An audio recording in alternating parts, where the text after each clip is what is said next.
This is the Think Doctor, Pastor Phil here at Hope Connection in Gainesville, Texas. In 1 John chapter 3, verse 16, this is how we know what love is. Jesus Christ laid down his life for us, and we ought to lay down our lives for our brothers and sisters. If anyone has material possessions and sees a brother or sister in need and has no pity on them, how can the love of God be in that person?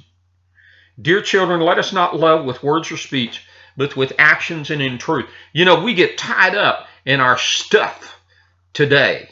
But God defined love as this. If you've got something and your brother needs it, will you give it to him? Do you have joy? Give out joy. You have love? You have joy. If you have material possession, yeah, an extra 20 and I need the 20.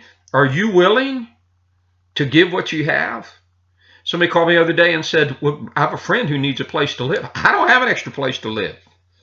I just don't have it. I could give it. I would like to have it. I'd like to have the finances to do that. But I don't have that. I don't have the capacity. But if I have the capacity, I need to give what I have because that's love. People who are always withholding, always coming up with excuses not to give.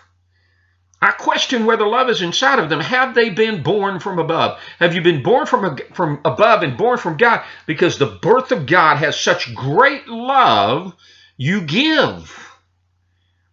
You don't empty all your barns, but you take care of other people. You make sure the house of God is taken care of. You take sure your family is taken care of. You make sure your friends are taken care of. You make sure your neighbor is taken care of, because great love is action. Great love is giving. I love you. God loves you. He gave his only son and continues to give. Be full of great love. Be a giver. The more you give, the more love you get. The more the channel of love of God pours through you, the greater your capacity to love others becomes. I love you. The great love, Jesus the Christ, loves you. We're in this together. Juntos en él.